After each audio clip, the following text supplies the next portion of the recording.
So for today, we will talk about your notes and bands payable. So your notes and bands payable is almost the same with your notes receivable and investments in bands. So the concepts that you have learned before here in your assets section can be used in your liability section. So the notes receivable in your assets section, of course, is your notes payable, and your investment in bands is your bands payable. So let's talk about your notes and bonds payable by first having a recall on your different present value factors and how do we use them. Okay, so first, notes and bans. Notes, of course, is evidenced by a promissory note. Bans is evidenced by a band indenture. Unlike your accounts payable, of course, is only an open account. It is not evidenced by anything.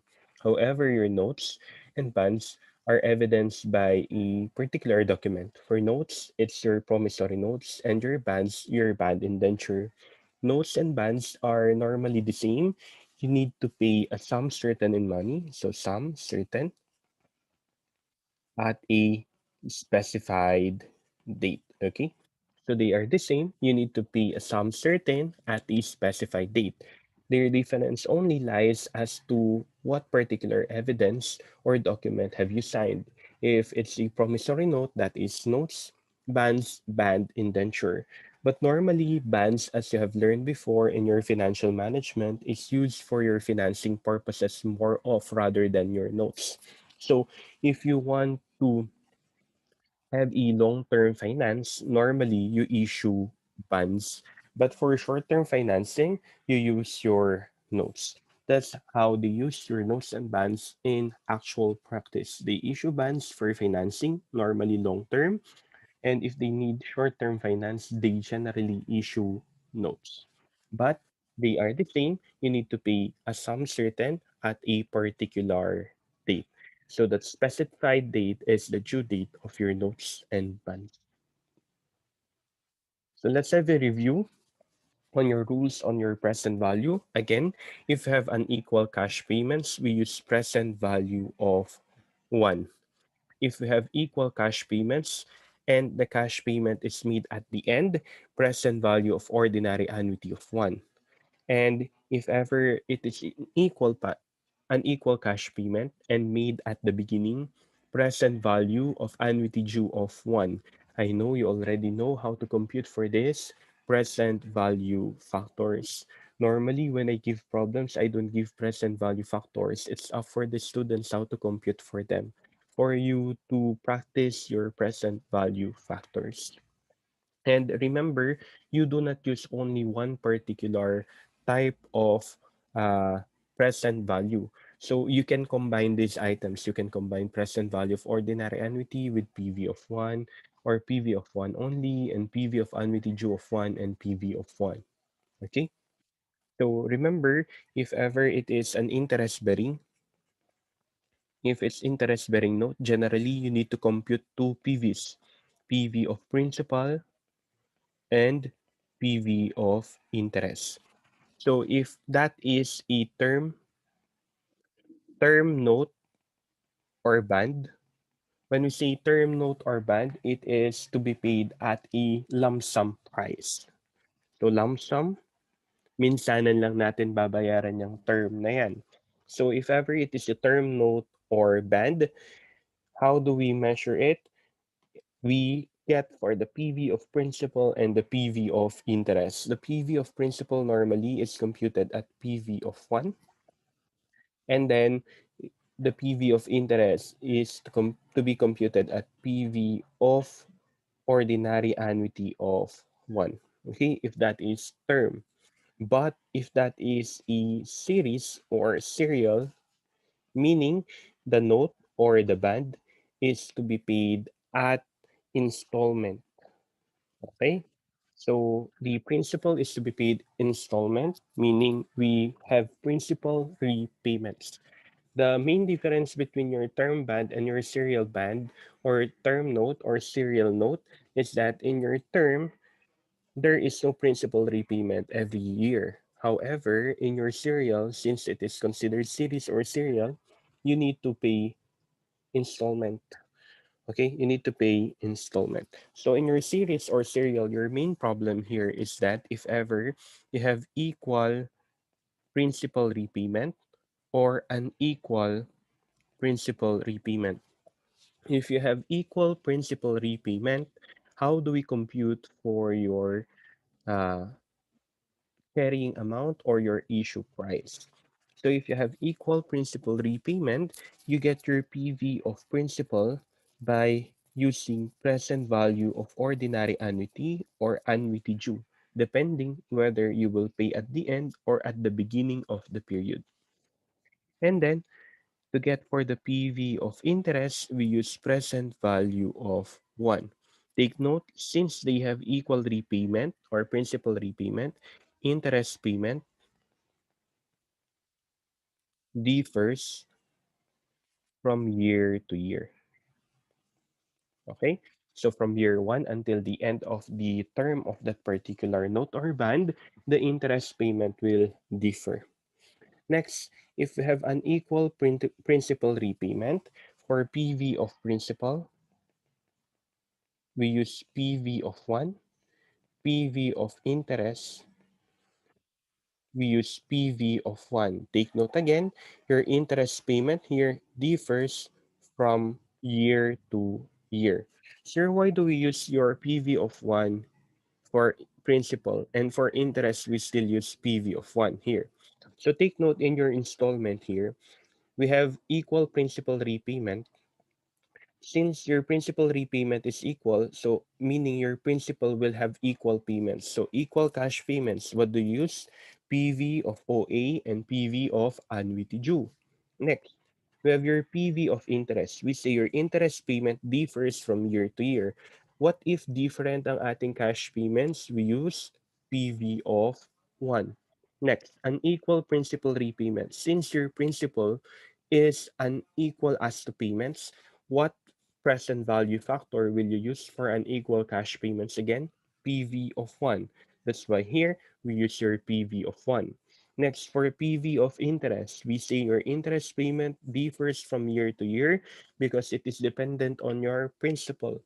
Since your interest will differ from year to year, it means we have unequal cash payments. We use PV of 1. Okay, so a quick recap again. If you will have unequal cash payments, we use PV of 1.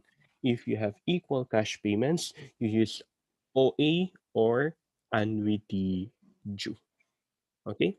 Sir, why in our term we use your PV of principal PV of 1? Since your principal here does not change, does not change. So it means you will pay it once only. You will pay it once only. There's no series of installment. Then you use unequal cash payments, PV of 1. Sir, why in our interest we use PV of OA? Because here your interest does not change. Since your principal does not change, your interest does not change. Because remember, interest is equal to your principal times rate. Therefore, guys, if principal will not change, your interest will not change. But if principal will change, your interest will change. Just like in this one. Because we need to pay principal, right? Since we pay your principal will change. Since your principal will change now, your interest will also change. Hence here, guys, remember here in your term, your interest will not change because your principal will not change. There is a direct relationship between your interest and principal. Once principal changes, interest changes. Once principal does not change, interest does not change. Okay? So those are the rules under your present value that you have learned before in your financial management. Okay? So let's have a quick recap on your notes. For your notes payable, we have either short-term or long-term note. So when can we say it is short-term? When can we say it is long-term? It is a short-term note again if the due date is less than or equal to 12 months. It is considered a long-term note if ever the issuance is or the due date is greater or equal to 12 months. Guys, what we look into in your less than or equal to or more than 12 months here is the due date at issuance. Okay? So you check the due date at issuance if ever it is less than or equal to 12 months or greater than 12 months. So if ever at the time of issuance it is less than or equal to 12 months, then it is a short-term note. If that is a short-term note, it can either be interest-bearing or non-interest-bearing. When can we say again a note is interest-bearing? If the note bears or has interest rate is stated on its face. Okay? So if there is an interest rate is stated on the face of the note, it is considered interest bearing. But if there is no stated rate on the face of the note, it is considered non-interest bearing. But for short-term note, whether interest bearing or non-interest bearing, we initially measure them at face. Sir, why? Because here in your non-interest bearing, generally you need to measure it at present value. But since it is short term, and what will happen in case it is short term, the present value or the discounting will become immaterial. Remember this one as a concept in your financial management that in case the term is so short, the discounting is immaterial because the cash flows during that particular period will not automatically change. Unlike your cash flows in case we have a long-term note. Because it is long-term, it is presumed that during that particular term, the note or the cash flows will differ from time being. So from the time you issued it up to the time it is due, normally what happens because of the discounting, the value of the peso today will differ on the value of the peso on its due date because it is too long. However, in short term, the value of a peso today and the value when it is due already, since the particular dates is too short, the change in the peso or change in the purchasing power is immaterial. Therefore, discounting is immaterial. So generally, in your non-interest bearing note, short term, it is still measured at face. How do we subsequently measure it? Generally, we do not subsequently measure a short-term note. Why? Because it will always be paid ahead of time. So, you don't normally default on a particular note. But if you have defaulted, we use your debt restructuring, which we will discuss soon. So unlike in your notes receivable, when you default in note receivable, it becomes accounts receivable. In a notes payable, when you default your liability, it does not automatically become accounts payable, but you enter into a restructuring program. Okay, so next, long-term note. For long-term note, it can either be interest again or non-interest bearing. So if it's interest bearing, initially, you need to look whether it is substantially different or not substantially different with the market rate. So what you will compare here is the stated rate on the note versus the market interest rate. If the difference is at least 5%, we say it is substantially different. If it's substantially different, you measure it at present value. If it's not substantially different, you measure it at face. Okay? So just the same rule with your long-term note in your receivable. Subsequently, amortized cost. Guys, remember this one. Under PFRS 9, the subsequent measurement of your financial assets and financial liabilities generally is your amortized cost.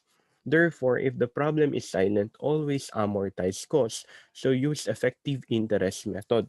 The use of straight line method, uh, you will only make use of it once the problem tells you to use a straight line method. So the general rule is that always use your amortized cost using effective interest method. Okay? So interest bearing, you check the stated rate to the market interest rate. If the difference is at least 5, it is considered substantially different present value. If it's not substantially different, you use the face amount. So subsequent measurement, you use your amortized cost. Next, for non-interest bearing, initially you measure it at your present value. Since in non-interest bearing, we assume that inside the face amount of the note, on the face amount of the note, it bears both the principal and interest. So we just need to get for the present value to show the value of our principal. And whatever is left is considered your interest. Subsequent measurement, amortized cost. So in your short-term and long-term notes payable, whatever you have learned in your notes receivable as to its measurement is still the same under your notes payable.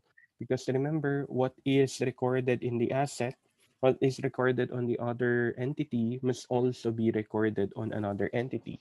So the asset of one entity is the liability or equity of one entity, or the liability of one entity is the asset of one entity, or the equity of your one entity is the asset of your one entity, as you have learned before in your basic accounting equation. So whatever is the notes receivable measured here in your asset can also be the amount of your liability as to your notes payable. So the same rules. We go now to your bands payable. In your bands payable, the initial measurement here differs as to the initial measurement of a band receivable or your investment in bands.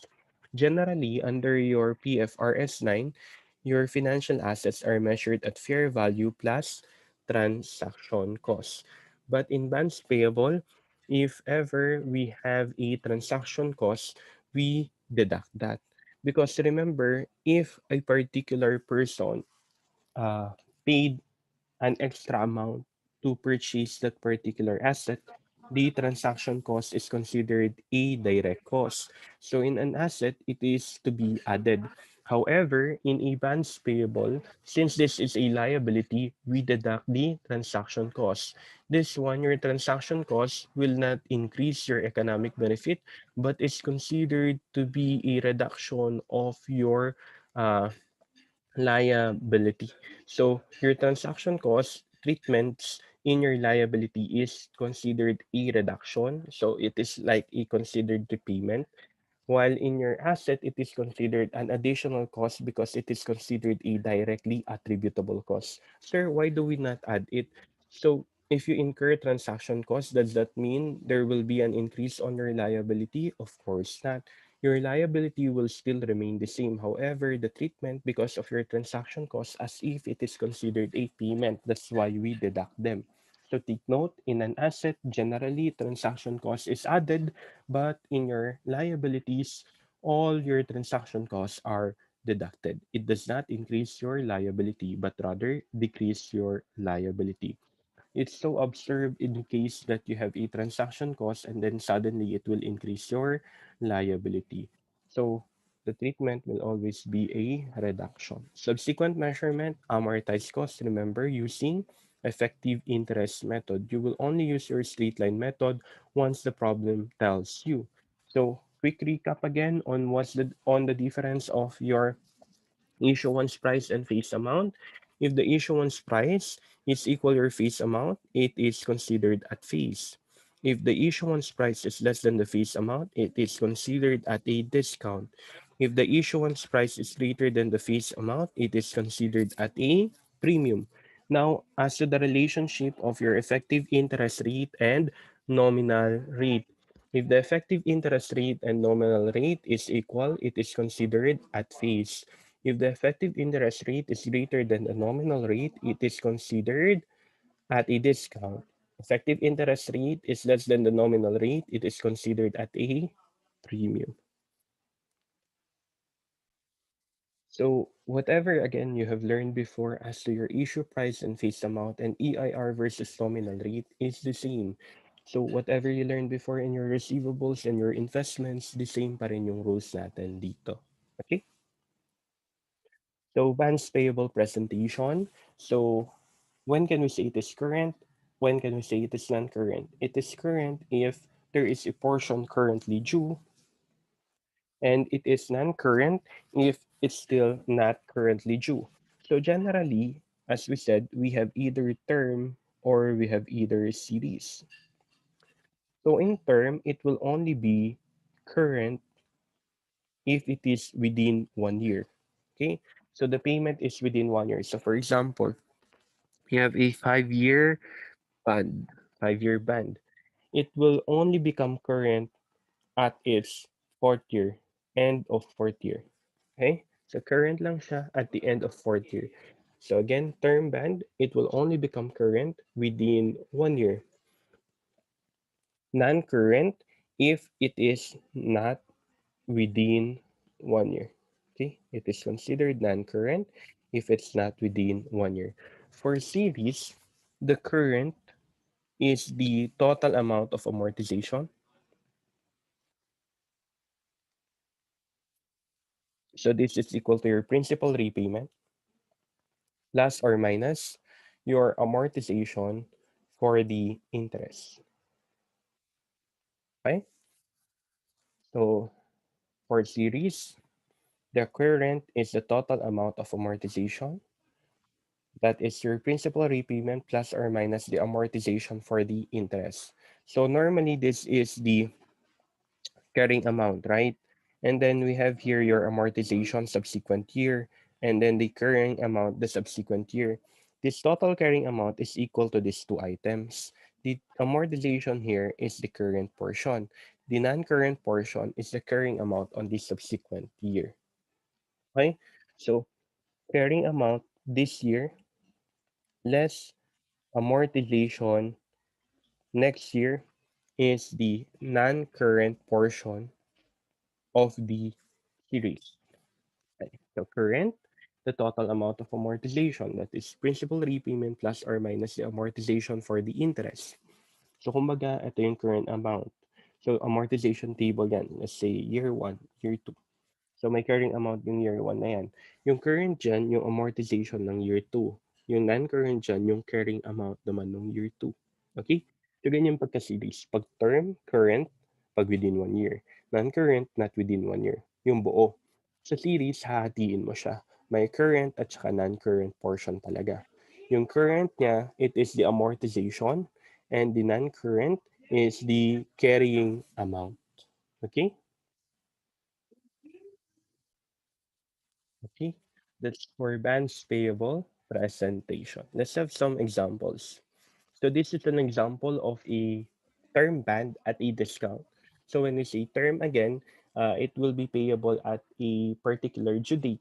So you will not pay it in installments. So on January 1, year 1, ABC issued 1,000,000 10% band to yield 12% interest. Interest is due every year and principal is due after 3 years. So sabi natin, pagka term yan, ang gagawin mo, yung PV of principal, we use your PV of 1. PV of principal, we use your PV of 1. And PV of interest, we use your PV of OA of 1. So since we have here 3 years term and our yield rate is 12%, we use your 12% as our interest rate. So to get for the PV of our principal and interest, so we have 0.7117 for PV of 1, N is equal to 3, I is 12%. For PV of interest, we have 2.40183, this one, N is equal to 3, I is equal to 12%. And then we get the total amount that is 951,963.37. Okay, so we place that as our recurring amount on January 1, year 1. To get for our interest payment, how to get for interest payment again? That is equal to your fees or your face amount less any principal repayment multiplied by your stated rate. Our stated rate here is 10%, so that is 1,000,000 times 10%. So as you can see, guys, the interest is the same throughout the periods. Why? Because again, we said that if ever it is term band, the principal will remain the same, therefore the interest will remain the same. Next, to compute for our interest expense. Our interest expense is equal to your carrying amount multiplied by your effective interest rate or yield rate. Our yield rate is 12%. If we have 951,963.37 here, we multiply it to 12%, we will get 114,235.60.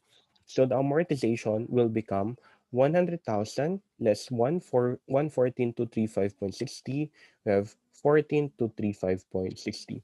Actually, interest payment less interest expense less principal repayment will give you your carrying amount. So what we do normally, if ever in your asset, what we do is your principal repayment is on this particular side so that the total amortization dire-diretso na lang. Okay? So, di ba, interest payment less interest expense less principal repayment, that is your total amortization. But in this particular example, I want to show you the amortization of the interest per se. So, to amortize the interest, 14,235.60.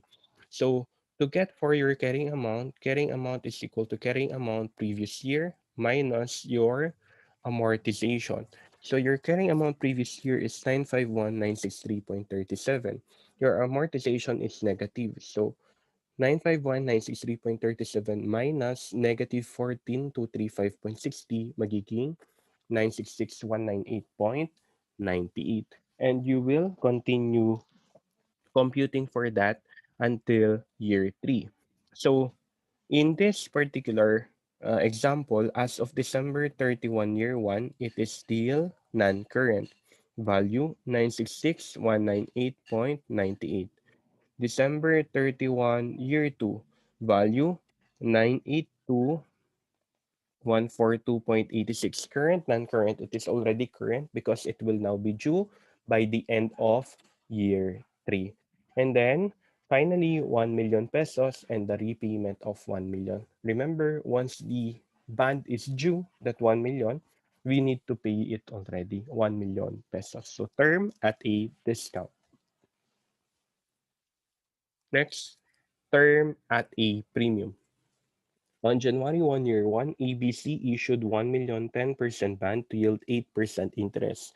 So when can we say it is a premium or discount? Again, we look into the stated rate, 10% band, and the yield rate, 8%. So the stated rate is greater than the yield rate here. Therefore, we have a premium.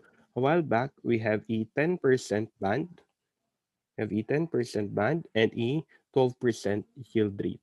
So our stated rate is lesser than our yield rate, therefore discount. Okay, so let's take a look into this example. So since it is a term band again, to compute for your term band, you just need to get for the PV of principal at PV of 1, PV of interest at PV of ordinary annuity of 1. So our N is 3 because the period of the bond or the term of the bond is 3 years, and our interest rate is the yield rate, which is 8%. So we just need to compute for the present value factors. We multiply them to their amounts. We will get 1,051,541.94. Notice guys, in your PV of interest, do not forget you just need to get for the fees first. You multiply to your interest rate. Okay, so that's why we have here 1 million times 10%. Once we get the carrying amount of the bond, we have 1,051,541.94. We can amortize that already.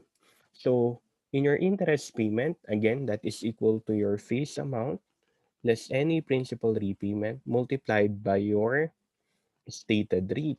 For your interest expense, that is equal to your carrying amount multiplied by your yield rate or effective interest rate. Amortization, interest payment less interest expense. Now, for your carrying amount, notice here, to compute for your carrying amount less amortization.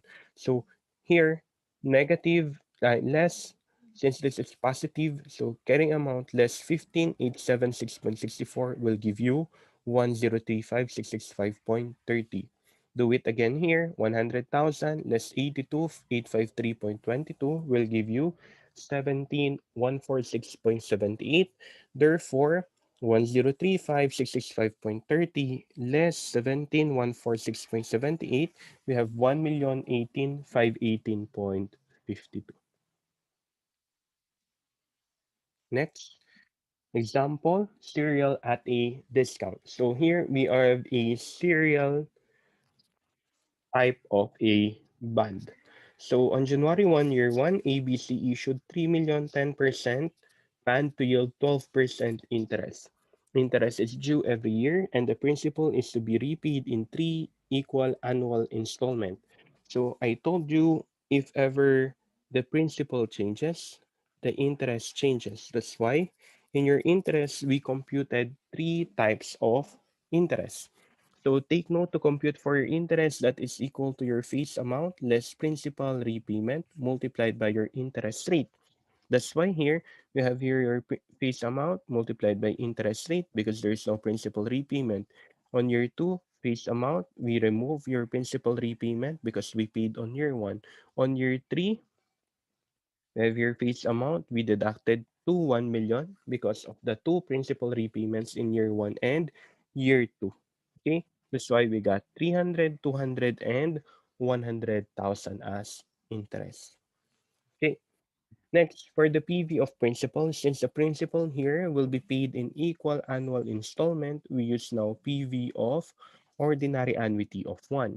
So this is the amount of our present value. So 3 million divided by 3 times 2.401 blah blah.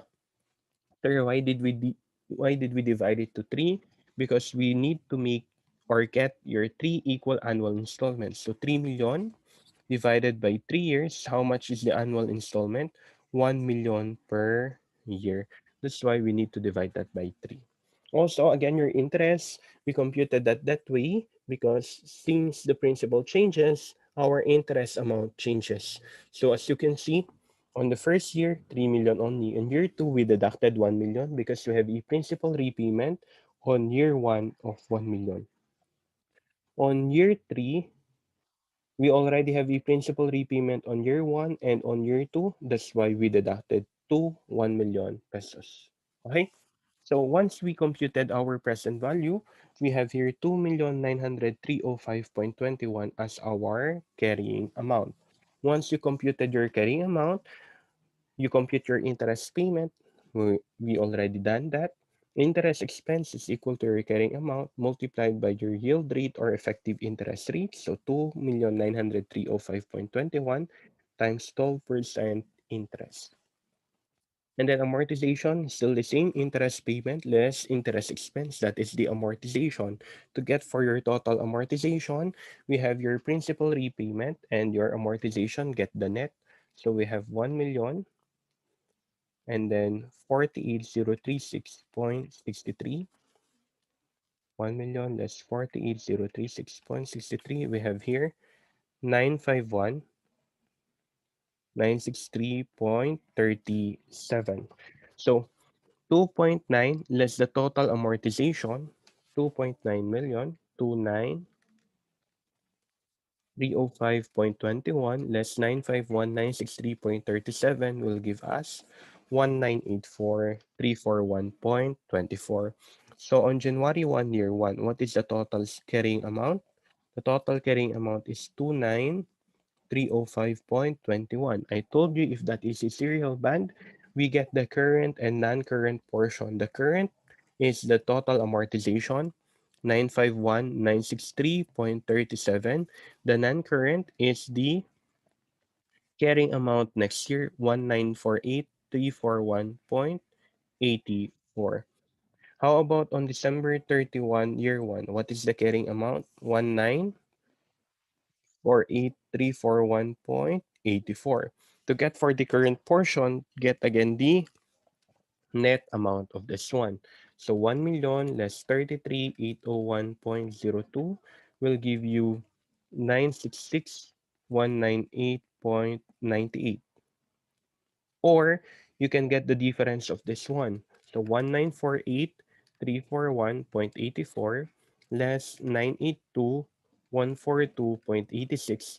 We will get still 966,198.98. Okay? So the current therefore is 966,198.98 and the non-current is 982,142.86. On December 31, year 2, what is the total carrying amount? 982,142.86. That is now our current. Our non-current will be 0 kasi 0 na yan. Okay? So, ganun yung gagawin natin pagka-series. So, from our carrying amount, hatiin natin yan. Yung total amortization, yan siya. Or, kung gusto nyo, kunin nyo rin lang din yung difference nito. Kunin nyo lang yung difference ng dalawang yan. Ang makukuha nyo lang din naman is 951,963.37. Okay? Tapos, yung carrying amount next year, na yun naman yung non-current. Okay? Serial times current and non-current portion, and how do we compute? Once you know how to prepare this amortization table, it will be easy for you because you will just be asked what is the interest expense, what is the carrying amount. So you will just speak. So if the question is, what is the interest expense on December 31 year one? So get December 31 year one. What is the carrying amount December 31 year two? This one. What is the current portion December 31 year one? Current portion, December 31 year 1. Non-current portion, December 31 year 1. Diba? So you just need to prepare your amortization table. Once you prepare correctly your amortization table, it will be easier for you to answer questions relating to this one. Of course, that it starts with the proper usage of your present value factors. So if you already forgotten about your present value factors, please review them. Please review them. Next example, serial at premium. So a while back, we have your example term at discount, term at premium. Next, we have your serial at discount. And now we have your serial at premium. So on January 1, year 1, ABC issued 3 million, 10% bond to yield 8% interest. Interest is due every year and the principal is to be repaid in 3 equal annual installments. So the initial measurement is your issue price. So to compute for your issue price, take note, since it is again serial, the amount of our interest changes. Interest changes, that's why we computed 3 interest here. So to compute for our PV of principal, we still use PV of OA. And then PV of interest, we use your PV of 1. Now our interest rate is 8% because that is our yield rate. So once we computed all of our present value, we will get 3105,725.75. So 3105,725.75 we have here. We amortize that again. So to amortize that, you have your carrying amount. Your interest payment is equal to, again, face amount less any principal repayment times your stated rate.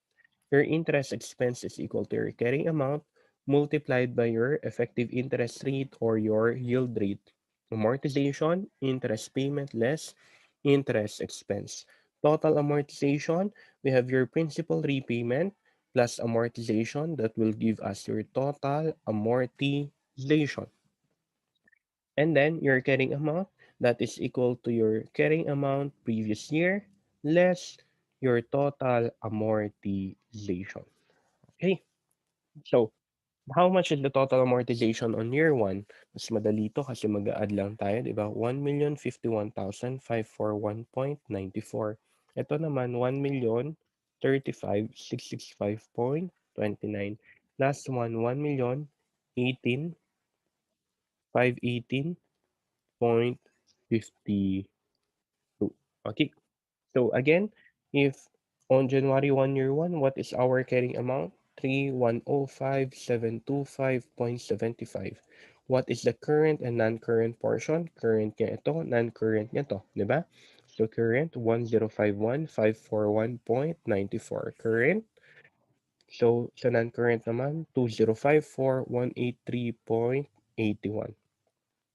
December 31, year 1. So our carrying amount now is 2,054,138.81. What is our current portion? Ito naman, 1,035,665.29.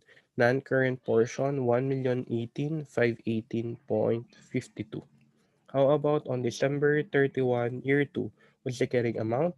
1,018,518.52 current portion. This one, 1,018,518.52. Non-current portion now is 0. Okay, so that's how we present them if ever it is series or term bands. Do not forget your present value factors and the preparation of an effective interest method amortization table. Once you know how to prepare these items, it would be easier for you to answer problems relating to notes and bands. Next, we talk about your straight line method of amortization. What we talked about a while back is your amortized cost amortization. Now we have your straight line method. So in your straight line method, your discount or premium will be spread over the life of the band. So generally, you just need to get for your discount or premium, you divide it to your life. Okay, you divide it to your life. So what is the effect of your discount? Increases interest expense and your premium decreases interest expense. So once it increases your interest expense, do not forget to add it on your cost of your interest expense. And then for your premium, it decreases your interest expense. Okay, so you already know the effect of a discount or a premium. However, I just need to place it here for us to be reminded on the effect of a discount and premium on a straight line amortization. You know here that in your amortization, this is a premium, right? This is a premium amortization. If this is the interest, you deduct that, so your interest expense was decreased. Di ba? This is your interest. This is your amortization. You deduct that, your interest expense decreased. This one naman, your interest payment. So 300,000. And then we have 48,063.63. So you deduct 300,000 to negative 48,036.63. We have 348,036.63 as interest expense. Okay, so in your discount, it increases. In your premium, it decreases. So that's why here, discount increases, premium decreases. Okay, so it's still the same effect. So just a reminder on the effect of your discount and premium on your interest expense. So let's have an example. ABC company issued 100,000 band 4.96. The band is due after 4 years. Use straight line amortization.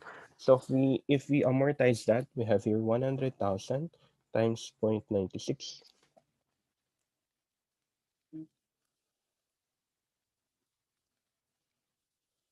We have 96,000 pesos. We have 96,000 pesos. So if that is 96,000 pesos, guys, then we have 4,000 pesos discount. 4,000 pesos discount. So since 4 years yan, divided by 4, so we have 1,000 pesos amortization. So let's say this is 10%. So let's say it is 10%. So 100,000 times 10%, this is our interest, 10,000. Since we have a discount of 1,000, what is the effect again? It increases or does it decrease your interest expense? So take note, we said a while back that your discount increases, your premium decreases. So since this is a discount of 1,000, if initially we have 10,000 interest, we add 1,000, we have 11,000 interest expense. Dito naman, premium siya. So 100,000 times 105, so 105,000. We have here 5,000 pesos that is considered premium. We divide it to 5. We have 1,000 amortization per year. Okay? So madali lang to. You just divide it over the life. Yun yung equal amortization niya. Straight line. So para siyang straight line method ng depreciation, straight line amortization. So if ever the EIR is not given, take note ang sabi natin. If in case use your effective interest rate or effective interest method. unless the problem tells you use a straight line method. So laging effective interest method. If the EIR is not given, you interpolate, you get the PV less the PV of lower rate divided by the PV of higher rate less PV of lower rate. That is for interpolation. But generally, we do not use your interpolation kasi mas mahirap pa siya. What we do really is a trial and error method. So how does your trial and error method works? So based on the stated rate, based on your stated rate, you know if it's discount or it is premium. So you know now the relationship of your yield rate. So for example, 10% yan. Mag-try ka ng higher rate, let's say 15% para lang makuha yung present value. So we use trial and error. Gumagamit tayo ng iba't ibang rate rather than an interpolation as a whole. So let's try to answer your activity. So on January 1, 2017, Bain Company issued 4 million face value bonds with stated rate of 12% and a term of 5 years for 89.94. To compute for the sorry, to compute for the issue price of the bonds, we have 89.94% multiplied by 4 million pesos. So our issue price is equal to 3,597,600. Okay. So if we try to interpolate If we try to interpolate 3,597,600, how do we do it? Okay, so we try it by getting higher rates kasi yung stated rate natin dito, yung face amount natin is 4 million. And then our carrying amount is 3,597,600. So face amount is greater than carrying amount. So we have a discount. So that is a discount, the stated rate is less than your effective interest rate. So what do? We make use of a higher rate. So we try, let's try 14%. Get the present value using 14%. So 1.14, 5 years.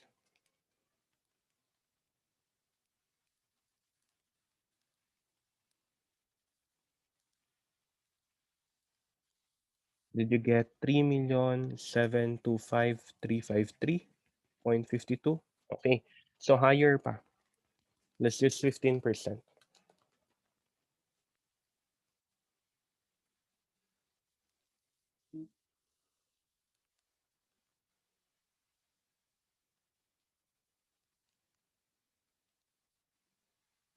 So we get 3,597,741.38. Okay.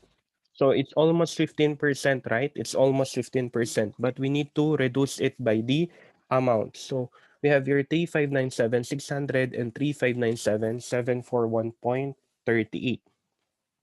So we need to get the value based on 3,597,600. So we need to adjust that on a particular percentage. So we have 741.38 and 600.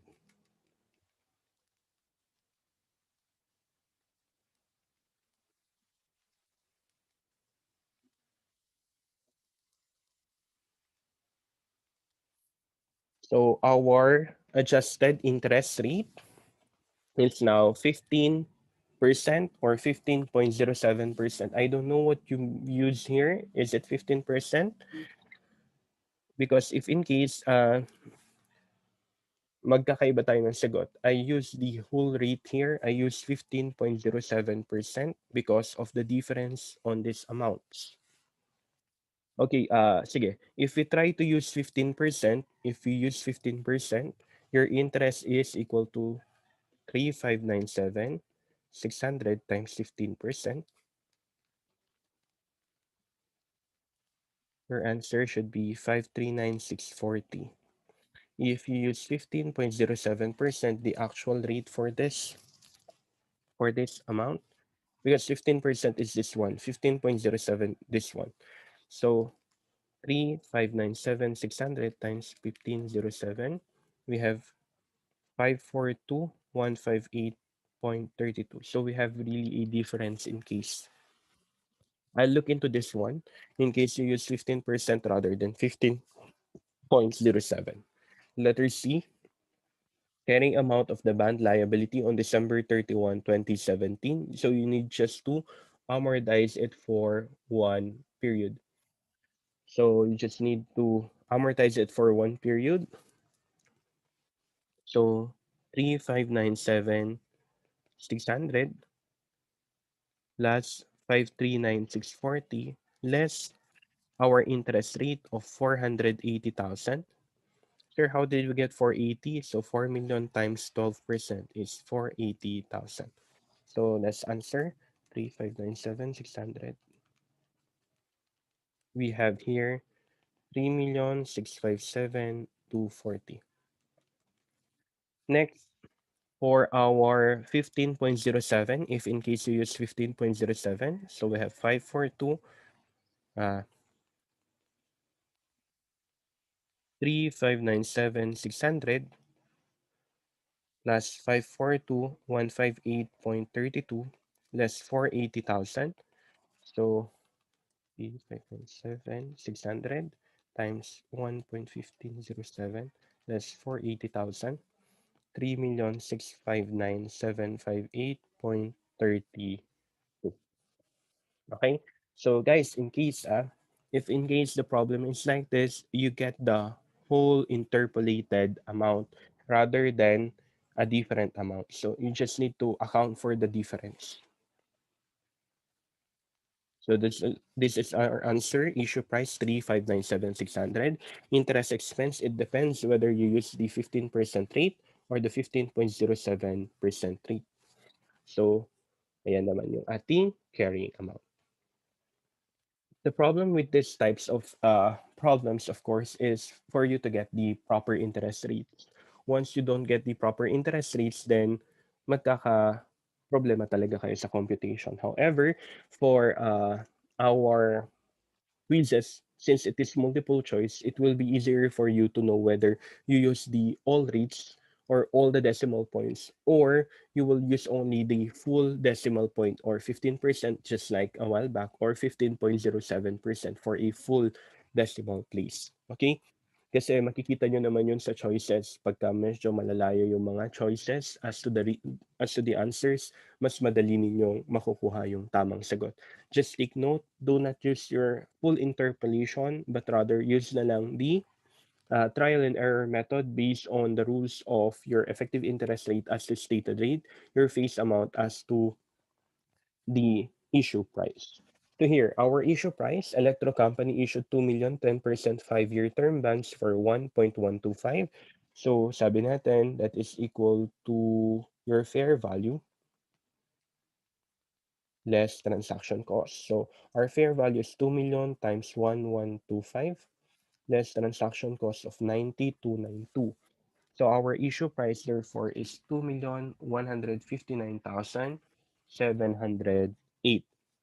So here we have a premium. Why? Face amount is 2 million. Issue price is 2,159,708. If there is a premium, how do we compute for our interest rates? Our interest rates must be lower. So effective interest rates must be lower. So we try lower rates. If this is 10%, let's try 7%. Let's try 7%.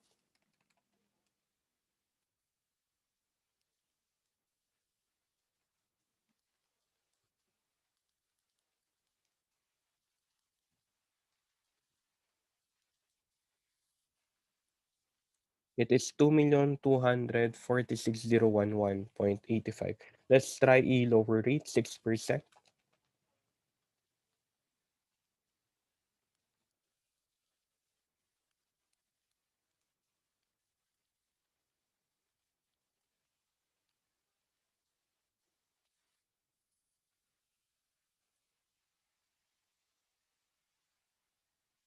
2,336. Let's try a higher rate than 8%. 1.08 less 5 years.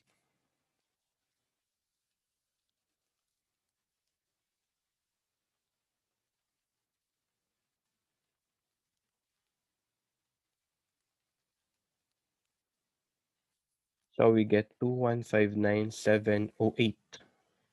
0.40. Okay, so our answer is 8%. So if that is 8%, our interest expense therefore is equal to 2159,708 times 8%. We have 172,776.67.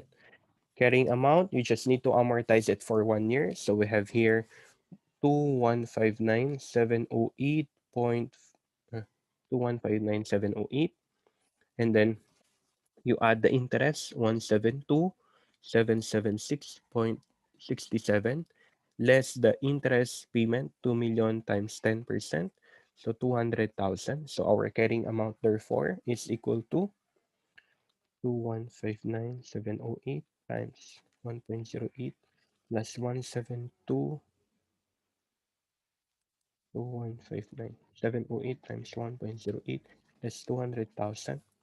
We have 2,132,484.64.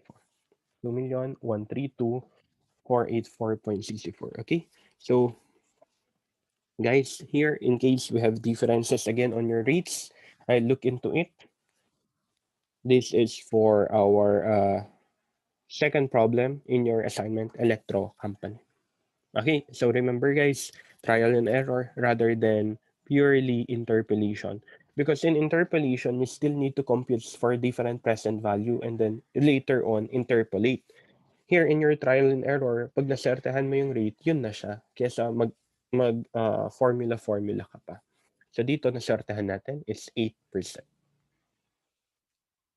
So next, what if we have a bond with issued accrued interest? So what do we do? Your bond issue price less the accrued interest, that is the carrying amount of the bond. The bond issue price, this is the total cash to be received. Okay?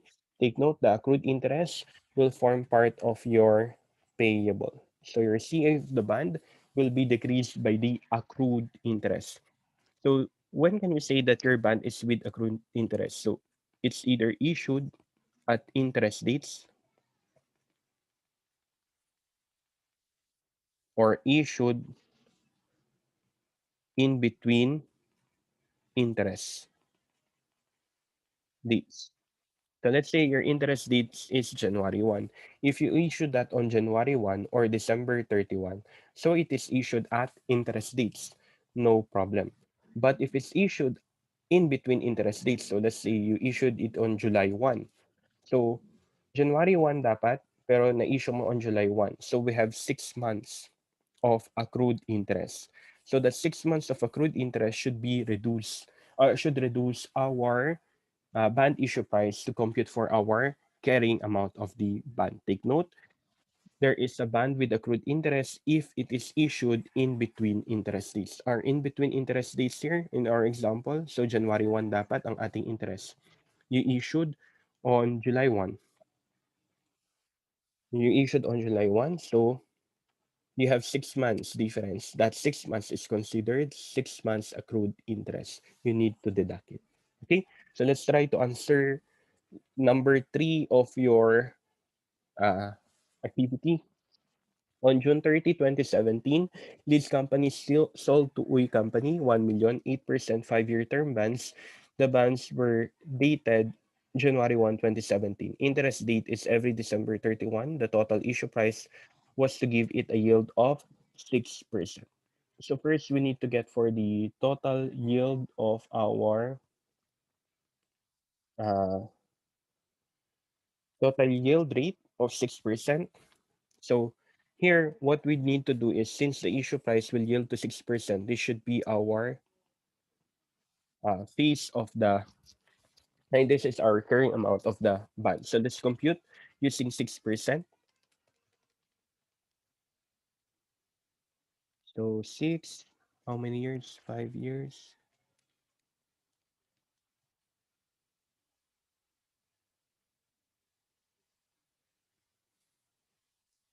times,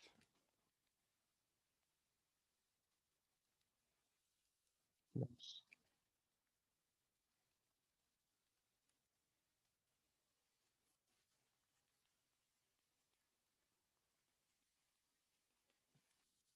So 1,084,247.27. Since this is June 30, you remove pa January 1 to June 30. So we need to amortize for 6 months.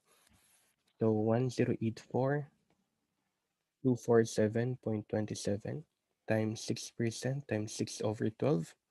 And then 1 million times 8% times 6 over 12.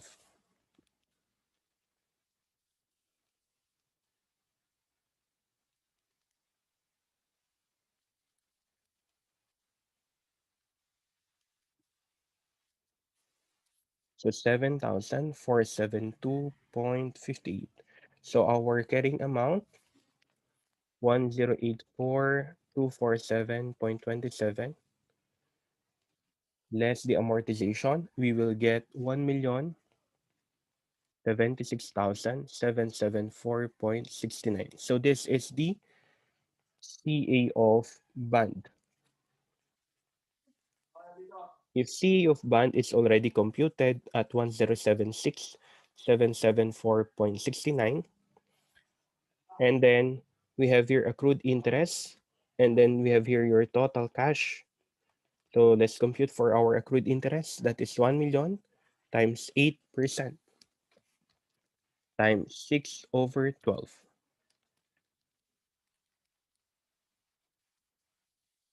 40,000. So how much is our total cash? 176,774.69 plus 40,000.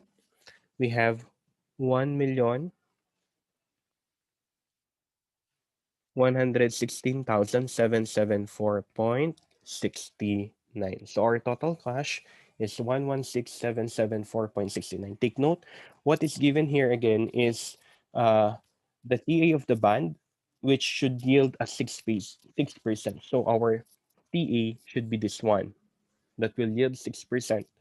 Sir, why do we need to amortize it for half year? So, di ba dito napansin nyo nag-amortize tayo ng half year? Kasi June 30 yan, tapos January 1. So, merong 6 months.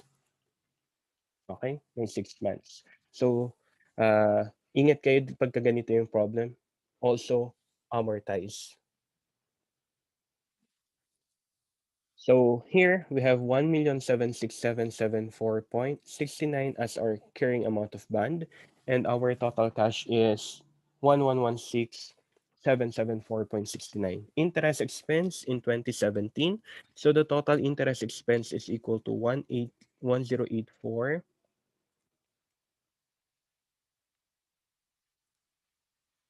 No, it's only 1,084,247.27 times 6% times 6 over 12.